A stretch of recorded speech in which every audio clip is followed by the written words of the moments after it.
제사장들아 너희는 굵은 배로 동이고 슬피 울지어다. 제단에 수종드는 자들아 너희는 울지어다. 내 하나님께 수종드는 자들아 너희는 와서 굵은 베옷을 입고 밤이 새도록 누울지어다. 이는 소제와 전제를 너희 하나님의 성전에 드리지 못함이로다.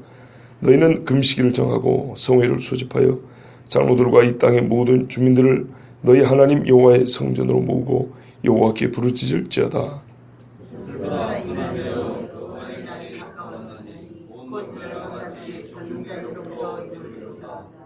먹을 것이 우리 눈앞에 끊어지지 아니하였느냐. 기쁨과 즐거움이 우리 하나님의 성전에서 끊어지지 아니하였느냐. 씨가 흙덩이 아래에서 썩어졌고 창고가 비었고 곡간이 무너졌으니 이는 곡식이 시들었음이로다. 가축이 울부짖고 소떼가 요란하니 이는 꼴이 없음이라. 양떼도 피곤하도다. 여호와여 내가 주께 부르짖으오니 우리 목장의 풀을 살았고 불꽃이 이들의 모든 나무를 살았음이니이다. 들짐승도 들을 향하여 헐떡거리오니 시내가 다 말랐고 들의 풀이 불에 탔음이니이다. 아멘. 오늘 제사장들아, 어제 우리가 12절까지 농부들 이야기로 그렇게 마쳤습니다. 물론 9절에 보면 제사장들 이야기가 있습니다. 근데 13절 이하에 보면 이제 순서가 바뀌어가지고 농부, 제사장이 아니고 제사장, 그 다음에 농부 이렇게 거꾸로 다시 한번 같은 말씀이 반복되어 있습니다.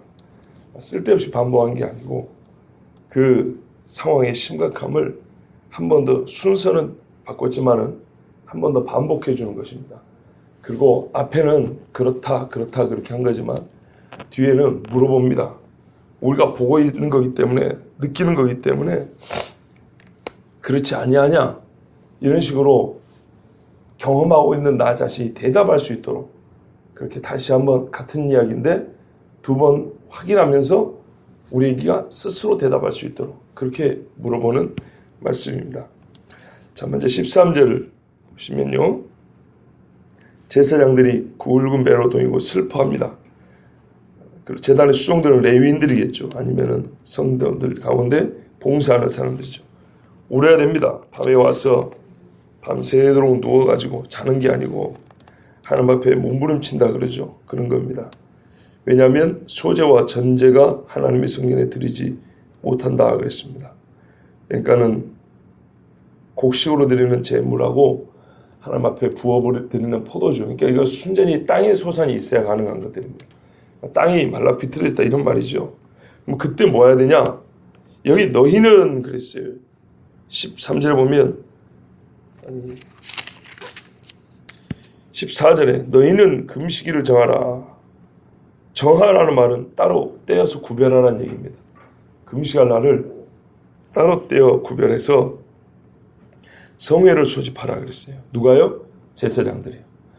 똑같은 어려움을 겪을 때 기도합시다 라고 말할 수 있는 것은 누구나 할 수 있어요. 소집을 하고 날을 떼어 정하는 것은 권위가 있어야 가능해요. 누가 하냐면 제사장이 합니다.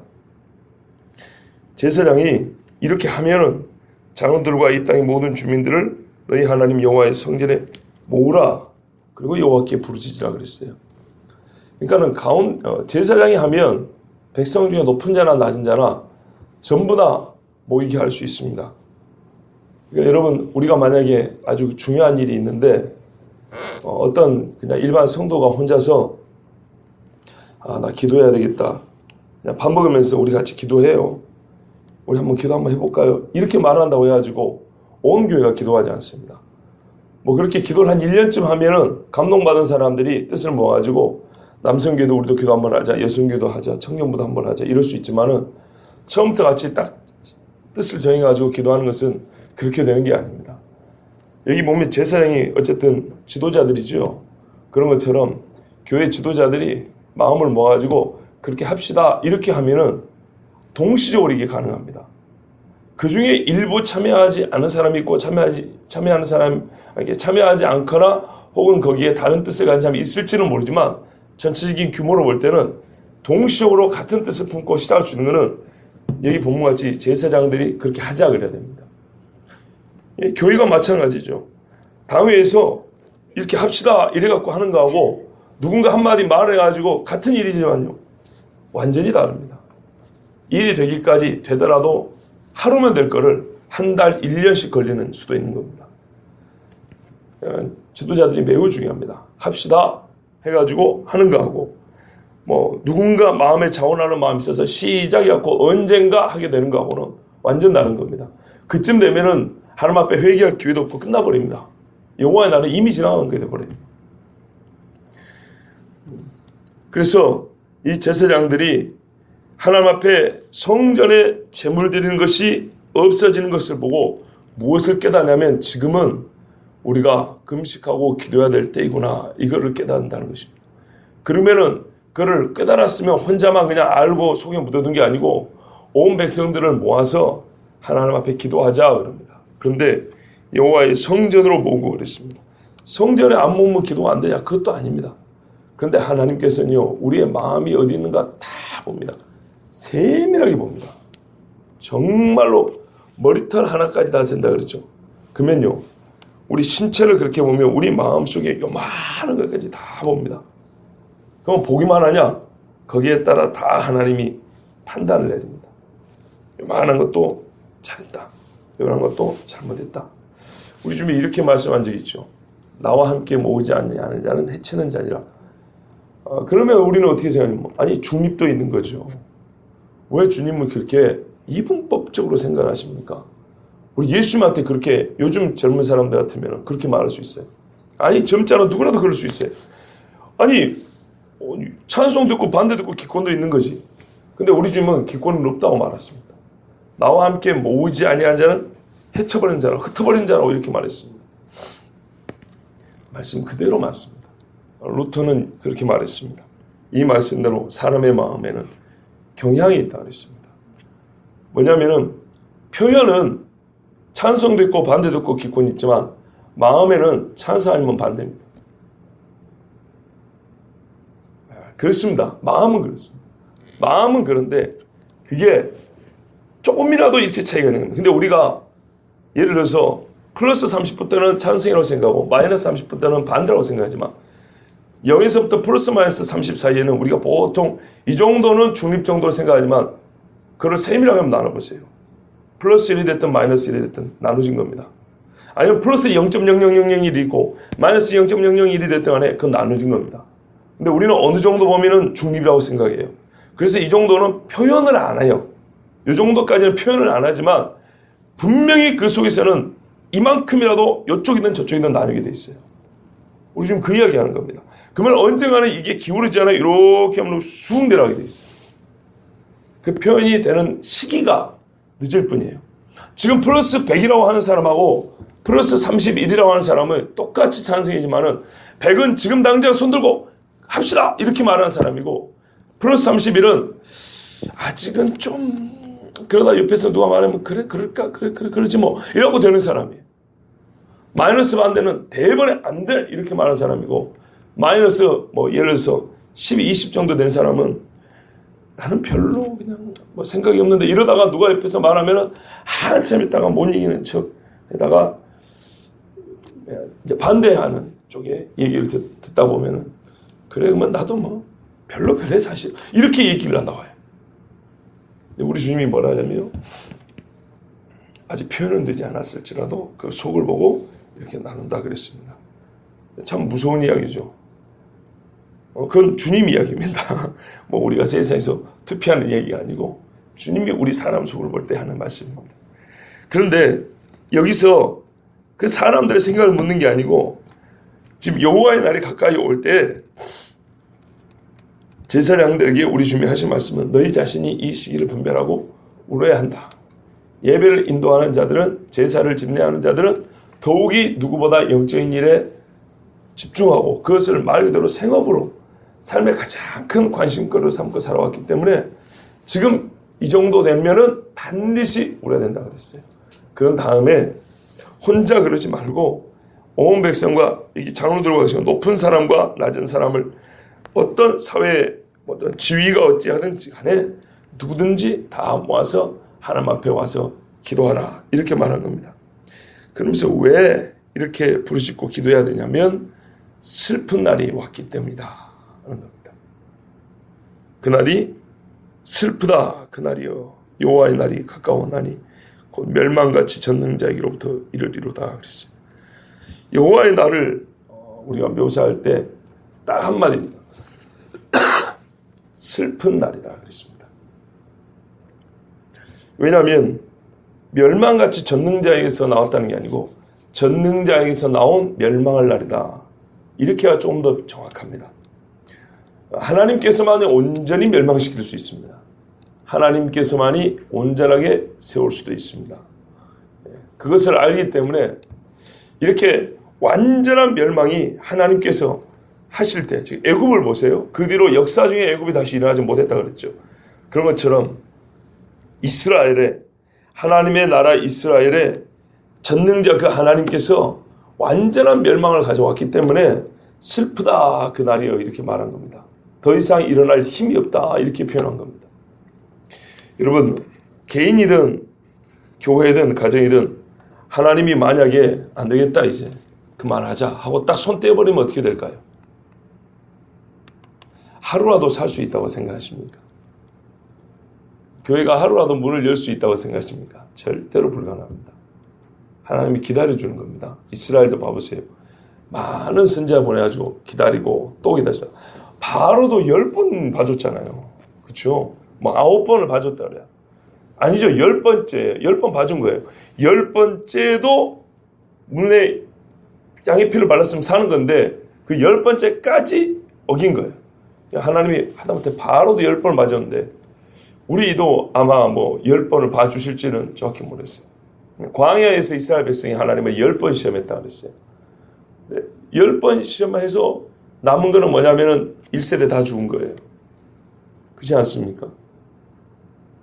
그러니까는 하나님을 성경이 희한하게 자도 10번 시험해서 저기 붙어 있잖아요. 저기 붙어 있어갖고 뭐 살겠습니까? 안 보이시죠? 여기 봐보세요, 이거. 자, 저. 예. 10번 시험하는 거예요. 설마 나를 죽이랴. 예. 예배 끝날 때까지 저기 있으면 죽는 겁니다. 예. 하나님이 봐줍니다. 봐주고 기다리는데 안 되면은 전능자에서 멸망이 나옵니다. 예. 그때 이제 이것이 여기까지 말씀을 하면서 이게 여호와의 날이다 그랬어요. 근데 이 여호와의 날을 앞에 곡식이 없어지고 제사가 그치고 할래야 할 수 없는 상황을 말하는 거예요. 하고 싶어도 이제는 못해요. 그걸 잘 구분하셔야 돼요. 그러니까 하나님이 못하게 하신 것이에요. 이제 심판이라니까요. 그나마 남은 것까지 못하게 한 거라고요. 곡식 제사를 하면 곡식이 있어야 하는 겁니다. 곡식을 완전히 끊어버렸어요. 제사 이제 됐다 그 말이에요. 그까짓 거 뭐 밭이나 마나 불 좀 이렇게 보나 마나 됐다 이제 이러고 딱 끊어버린 겁니다. 그때는 아무리 제사 드리고 싶어도 안 돼요. 이런 상황을 이제 백성에게 하나님이 물어봅니다. 보십시오. 16절을 보세요. 먹을 것이 우리 눈앞에서 끊어지지 아니하였느냐. 너희들끼리 서로 물어보라는 거예요. 뭐가 남았는가? 아무것도 없어요. 기쁨과 즐거움이 우리 하나님의 성전에서 끊어지지 아니하였느냐. 원래 성전이 가장 기쁜 거거든요. 가장 기뻐야 될 곳은 성전입니다. 포로기를 겪고 돌아온 사람들도 그 스룹바벨 성전 우리식 표현하면은 별 볼 일 없어 지어놨어요. 옛날에 솔로몬 성전에 비하면 정말 이렇게 초라하게 그지없어요. 그렇지만 그래도 모이고 또 수문 앞 광장이라 되어 있습니다. 물 떠가지고 오는 물이 있어요. 물 깃는 물. 그게 수문이라 그러는 거예요. 어문, 고기가 들어가는 문이 어문이에요. 이런 것처럼 마문도 있어요. 예루살렘 12문이 있는데요. 예, 분문, 똥문, 똥 푸는 문이 있어요. 이런 것처럼 문이 있는데 하필 모여도 미문도 아니고 양문도 아니고 수문이에요. 수문. 예, 별 볼 일 없는 문이에요. 그 앞에 광장에 있었는 모양이에요. 거기 앉아가지고 하나님 앞에 비가 오는데 회개하고 기도했어요. 그리고 율법을 읽는데 그때 사람들이 회개하고 기도하자 느헤미야가 오늘은 여호와께 성일이니 이제 울지 마라 그랬어요. 울었으니까 이제 울지 말라는 거예요. 여호와를 기뻐하는 것이 너희 힘이니라. 이게 하나님 앞에 회개하고 모인 사람들이 받는 복이에요. 그런데 어떻게 돼요? 기쁨과 즐거움이 우리 하나님의 성전에서 끊어지지 가장 기뻐할 수 있고 힘을 얻을 수 있는 성전에서부터 기쁨과 즐거움이 끊어졌대요. 왜요? 멸망이 전능자에서 왔기 때문이에요. 하나님께서 하나님을 만날 수 있는 곳에서부터 기쁨을 끊어버렸어요. 너희들은 내가 있는 곳에서 기쁨을 얻을 자격이 없어. 그만. 이렇게 해버린 거예요. 예전에 말씀드린 기억이 있습니다. 대학교 4학년 때 아주 먹고 살기 힘들어가지고 밤에 웨이터를 했는데, 그리고 그 다음 해 교사를 해야 되는데 교사를 제가 양심상 2달을 교사를 못하니까 그 다음에 교사하겠다는 소리를 못해서 우리 청년부 전도사님한테, 청년부 전도사님이 나이가 많았어요. 저보다 한 15에서 많았기 때문에 그분이 30대 후반, 지금 제 나이쯤 됐어요. 근데 이제 그분한테 말씀드렸어요. 제가 교사는 못하겠습니다. 그리고 군대도 가야 되고. 그랬더니 그때 그래라 그랬어요. 붙잡지를 않았어요. 왜 안 붙잡았냐면 그 전해 한 말씀이 있어요. 너희가 교회 봉사를 하다가 못하겠다 하면 착각하지 마라 그랬어요. 나는 내가 뭐 자기를 점검하고 내가 뭐 영적으로 요즘에 좀 부족해가지고 이거를 좀 보충을 해가지고 다음에 봉사를 하겠습니다. 그건 다 너희 생각이고 실제로는 하나님이 너 필요 없다 그런 소리라고 생각하라 그랬어요. 너 하는 꼴을 보니까 안 되겠다. 그만 물러나. 이렇다 그랬어요. 청년들 우리한테 그리 가르쳤어요. 그런데 제가 2달 교사를 똑바로 못했거든요. 주일 아침에 갈 수가 없었어요. 8시 반까지 갈 수가 없었어요. 그래서 청년부 누나한테 아이들을 좀 부탁하고 그래 했었어요. 정말 어쩔 수 없었어요. 제 동생도 그렇고 저도 그렇고 저한테 얹혀 사는 친구도 그렇고 먹고 살 돈이 진짜 없었어요. 지하철 차비도 없고 헌금할 돈도 없고 완전히 아무것도 없어요. 제 동생이 문자를 보내는데 오빠 배고파 이렇게 문자를 보내는데 우리 집은 부도나기 일보 직전이었고 아무것도 할 수 없었어요. 그래서 대학교 4학년 때 오히려 아르바이트를 했단 말이에요. 진짜로 생존하기 위해서 한 거예요. 그렇지만 그렇다고 해서 교회 가가지고 내가 생존하기 위해서 한 건데 너무 야박하게 이런 아무 소리 안 했어요. 그냥 그래 알았다. 그 순간 저는 교사 딱 내려놨습니다. 하나님의 성전에서 기쁨이 있고 즐거움이 있어야 되는데 하나님이 기쁨을 주지 않으려고 하는 것이 아니에요. 어쨌든 간에 제 잘못이에요. 제 잘못입니다. 그때 대학교 갈 때 단기 선교도 있었어요. 지금은 단기 선교를 그래도 꽤 많이 하지만 중국 단기 선교를 간다고 교회에서 작전해놨는데 제가 돈이 없으니까 우리 교회 누나가 여권 만드는데 그때 2만 원이었거든요. 여권 만들라고 돈까지 줬어요. 저는 그 돈을 밥 사 먹는 데 써먹었어요. 여권 안 만들고. 그 중국 안 갔습니다. 물론 교회에서 간다 하면 누가 좀 도와줄 법한 분들도 있었어요. 교회는 한 100명 정도 되는 교회였지만 강남 도곡동에 있었기 때문에 부자들이 들어있었거든요. 그 몇십만 원 정도 보태줄 수 있었어요. 근데 지금도 생각해보면 그렇게 정 있는 사람은 없었어요. 그래도 나중에 이제 제가 목회하면서 청년들 데리고 이렇게 단기 선교 밖으로 다니면서 항상 고백하는 거예요. 내가 제일 후회된 게 그때였다 그랬어요. 돈이 있든지 없든지 하나님 앞에 갔었어야 되는 건데 내가 믿음도 없고 돈도 없고 첫째는 믿음도 없고 돈도 없고 열정도 없어가지고 여권 만들라고 누나가 준 돈까지 밥 사는 데 써버리고 나는 교회에서 아무도 안 도와주니까 이 부자 교회에서 이 가난한 청년 평상시에 누가 차비 한 사람 주는 사람도 없고 밥 한 끼 제대로 사준 사람도 없고 담임 목사님도 밥 사주면서 한 선생 이거 처음 먹어보지 이렇게 비웃기나 하고 네, 이런데 그래서 나는 중국 못 가는 데에 대한 합리적이고 납득할 만한 이유가 나한테 있다. 뭐 그런 식으로 십몇 년을 지내왔어요. 완전히 틀린 말은 아니지만 그것이 제 자신의 신앙을 하나님 앞에 변호할 만한 이야기는 못 되죠. 하나님의 성전에서 제 스스로 기쁨과 즐거움을 끊어버릴 그런 짓을 한 겁니다. 큰 죄를 지은 건 아니지만 앞으로 나아가야 될 것을 그 자리에 머물렀거나 주춤거린 겁니다. 그것에 대해서는 아무한테도 누구한테도 핑계댈 거리가 없고 시간이 지나면 지날수록 제 자신에게 화살이 돌고 내가 믿음이 없었구나. 내가 잘못했구나. 이것이 아주 확실해집니다. 시간이 갈수록. 여호와의 성전에서 기쁨과 즐거움이 없습니다. 여러분, 이거는 하나님의 심판입니다. 스스로 돌아보십시오. 하나님 앞에 내 마음이 하나님의 말씀을 순종하고 하나님을 내가 기뻐하는데 내가 여호와의 성전에 기쁨이 없는가? 아니요. 내가 하나님을 기뻐하지 않기 때문에 기쁨이 없어요. 하나님이 끊어버린 거라니까요. 하나님이 이미 우리에게 다 줬는데 네가 나한테 이만큼을 안 줘. 그러면 나도 이제부터 기다리고 하다가 됐다 그러면 여기서부터 딱 잘라버립니다. 그때는요 정말 위험합니다. 멸망이 전능자에서부터 나온다 그러지 않습니까? 다윗이 외부에 적이 많을 때 힘들었던 게 아니고 하나님께서 이스라엘 백성을 칠 때 꼼짝을 못했습니다. 그렇죠? 천하의 다윗이라도 꼼짝을 못했어요. 그 일이 누군가에게는 반드시 닥치게 되어 있습니다. 씨가 흙덩이 아래 썩어졌고 창고가 비었고 곡간이 무너져서 이는 곡식이 시들었습니다. 그랬어요. 곡식 자체가 없다고 해가지고 곡식이 시들었다고 해가지고 창고가 바로 무너지질 않아요. 상당히 오랜 시간이라는 얘기죠. 그리고 씨가 흙덩이 안에 썩어졌다는 얘기는 분명히 뿌렸는데 땅 속에서 나지 않는다는 겁니다. 하나님께서 그냥 손을 확 치면은 바람이 속으로 들어가야죠. 뜨거운 바람 들어가죠. 다 말려 죽일 수도 있죠. 또 다른 방법도 있습니다. 땅이 오염되게 할 수 있습니다.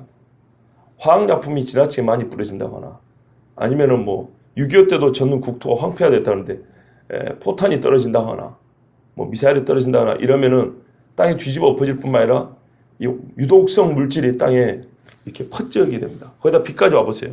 속으로 싹 스며들면은 씨가 다 말라버리죠. 그렇게 되는 겁니다. 뿌렸는데 흙덩이 아래서 썩어버렸대요. 이거는 해석하기 다양한 해석이 가능하지만 어떤 의미에서는 땅이 오염됐다는 것을 얘기할 수도 있습니다. 그만큼 무서운 이야기입니다. 가축이 울부짖습니다. 땅 위에 있는 가축과 소떼, 양떼 전부 다 없어집니다. 사실 이거 히브리어는 조금 더 이거보다 좀 격정적입니다. 예를 들면 가축이 울부짖고 소떼가 소란하니 이는 꼴이 없습니다. 이렇게 하는 게 아니고요. 원래 히브리식으로 말하면 짐승들이 어찌 그리 슬퍼하는가 이렇게 시작하는 겁니다. 앞에 보면 슬프다 그날이 이런 것처럼 이건 사람들 이야기죠 먼저. 근데 우리식으로 말하면 땅이 어찌 이렇게 황폐되었는가, 짐승은 어떻게 저렇게 울부짖는가 이런 식으로 얘기하는 겁니다. 그리고 울부짖을 수밖에 없는 이유가 뒤에 나옵니다. 그러니까는 눈에 보이는 것들마다 한탄이 절로 나오는 거예요. 그래서 여호와의 날은 총체적으로 환난의 날이라 그런 겁니다. 이때 어떻게 합니까? 아까 제사장들아 너희는 굵은 배로 나왔어요.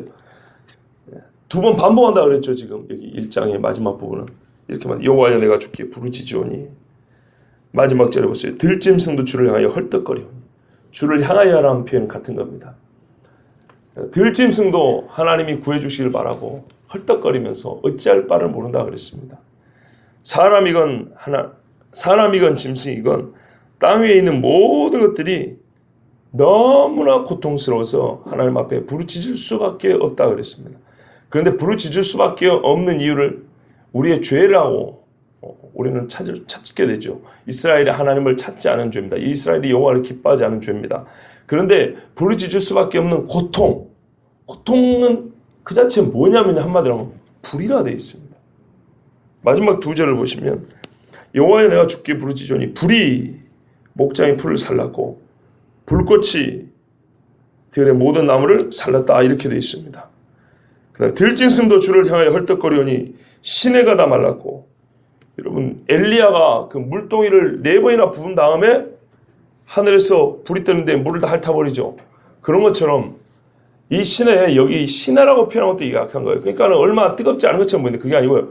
물이 많은 강입니다. 원래 강을 핥아버립니다. 강을 물동이 찌끄른 거 이게 물 몇 개 동이로 몇 개 부은 걸 얘기한 게 아니고 강바닥을 싹 말라버리게 한 겁니다. 얼마나 뜨거운 열기인지 아시겠죠? 그러니까 헐떡거린다는 얘기예요. 우리나라 번역이 너무 약하게 됐어요. 약하게. 불이 목장이 풀을 쌌다. 온 들이 불이라는 겁니다. 온 들이. 그러니까는 들판 중에 일부 불이 붙은 그 관계를 보여서 불이 붙은 걸 보고 들에 불 붙었는데 이게 아니고요. 여러분이 보는 사방이 불이라고 생각을 해보세요. 사방이 불.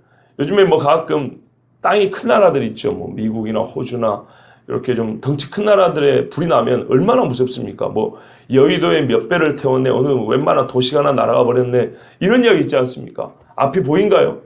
하나도 안 보입니다. 깜깜합니다. 그렇게 불이 붙어버리면 사방이 불이 붙어버리면 깜깜해 아무것도 안 보이고 유독성 연기 때문에 사람이 살 수가 없습니다. 짐승들도 다 마르면 통구이가 되어버립니다. 그래서 사람이건 짐승이건 살지 못해서 들의 풀이 불에 탔다. 여러분 사실 이게 두 번 반복이죠. 보세요. 불이 목자의 풀을 살았고 맨 끝에 풀이 불에 탔다. 같은 이야기를 두 번 하는 겁니다. 그러니까 이 모든 재앙이 어떻게 된 거냐면 불이 붙었다는 얘기입니다. 한마디로 여호와의 날은 불로 상징된다. 대표된다는 겁니다. 불의 심판이 얼마나 큰지 땅 위에 불이 붙죠. 뭐 공중에 불이 붙기도 하지만 물속에 불이 붙기는 정말 어렵고 땅에 불이 붙었는데 이 불로 말미암아 땅 위에 있는 모든 것들이 다 죽어버리고 말하자면 불의 화력이 얼마나 센지 땅 밑에 심겨놓은 씨들까지 싹 다 없애버릴 정도로 유독성 물질일 수도 있고 뭐든지 간에 하여튼 없애버리는데 오늘 결국에 뭐냐면 이게 다 불로 시작됐다는 겁니다. 불로 시작해서 불로 마친 겁니다. 베드로도 그리 되죠. 옛 하늘과 옛 땅은 불로 살라지기 위하여 보관되었다. 목적이 불로 살라지는 것밖에 없다는 게 아니고 결국에는 불로 심판받는다는 것을 강조한 표현입니다. 불로 없어집니다. 그런데 여호와의 날을 물로 표현하는 선지자는 한 명도 없습니다. 전부 다 불입니다. 온 들과 풀과 나무를 하나도 남기지 않고 다 태워버리는 이 불. 어떻게 이렇게 불을 붙일 수 있을까요? 온 국민 라이터 들고 산에 쫓아다니면서 붙이면 이렇게 될까요? 순식간에 일어난 일인데요. 보니까 도망갈 틈도 없이 벌어진 일입니다. 만약에 대비할 여력이 있었다면 곡식을 다른 방법으로 준비했을 겁니다. 먹을 양식을 다른 식으로 저장을 해놨을 겁니다. 그런데 그게 아니고요. 한 해 농사 짓고 먹고 산다 이 말이죠.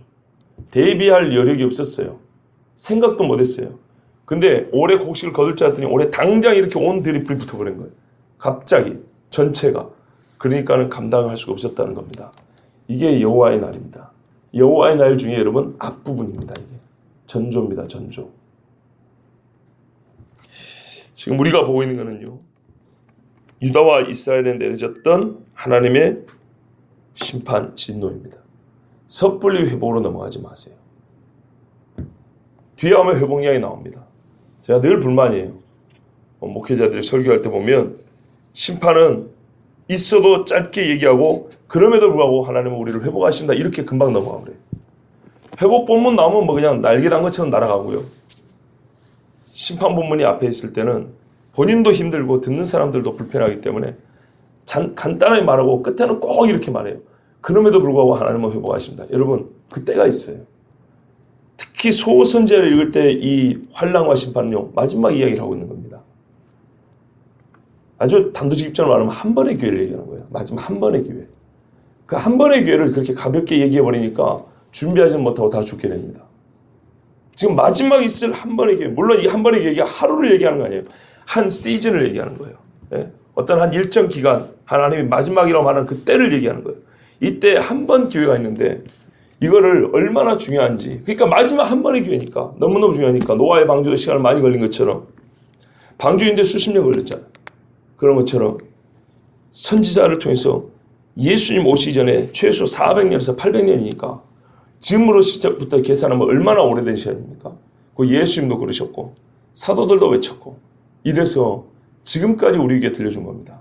그런데 우리가 솔직히 지금까지 2000 몇백 년이 됐지만 2000 몇백 년 동안 소선지자를 집중하여 읽고 하나님 앞에 나아간 성도는 별로 없습니다. 작자하고 소선지자를 읽어야 되겠다. 성도들에게 가르쳐주겠다고 생각한 목사들은 덜어 있습니다만 그 비율은 전체 목사들의 비율에 비하면 얼마나 될까요?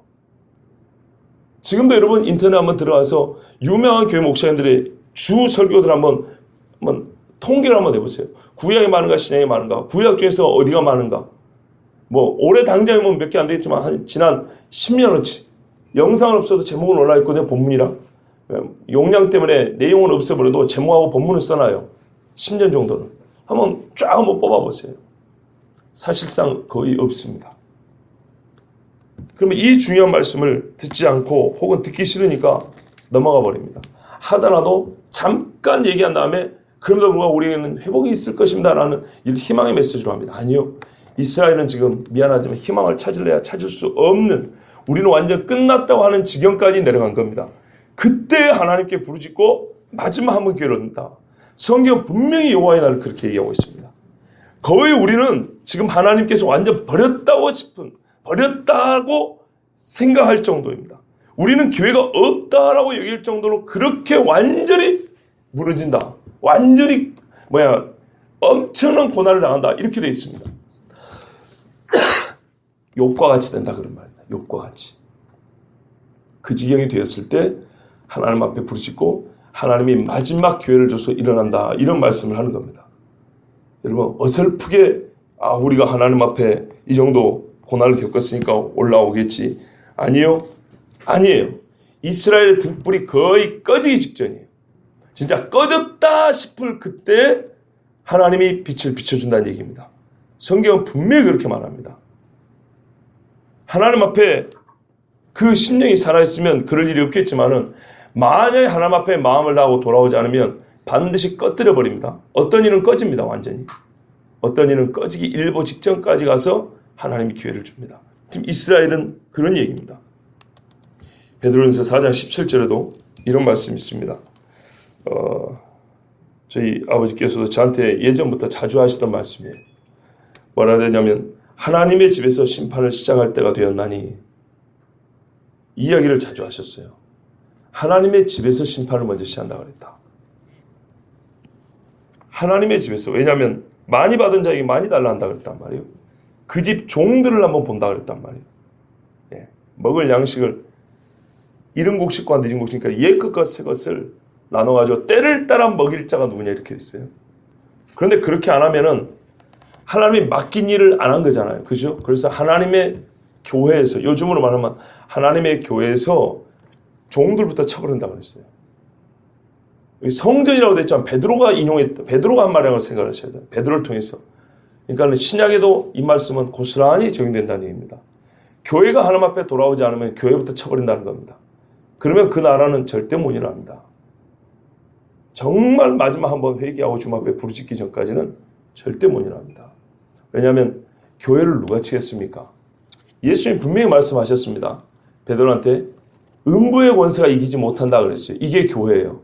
그런데 교회가 못 일어난다는 것은 누가 쳤다는 얘기입니까? 하나님이 쳤다는 얘기입니다. 그래서 지금 무너지는 교회들은 하나님이 쳐버린 겁니다. 마찬가지입니다. 누구든지요, 하나님이 치면 못 일어납니다. 여러분 꼭 기억하시고, 그 날이 바로 여호와의 날입니다. 이거를 너무 간단하게 언급하고 넘어가 버리면 안 됩니다. 그러면 진짜 회개할 마음을 얻지 못해야 됩니다. 불을 피할 길은 딱 하나입니다. 그때라도 너희는 허리를 동이고 울부짖으라 그랬습니다. 저와 여러분의 이 은혜가 있기를 원합니다. 기도하겠습니다.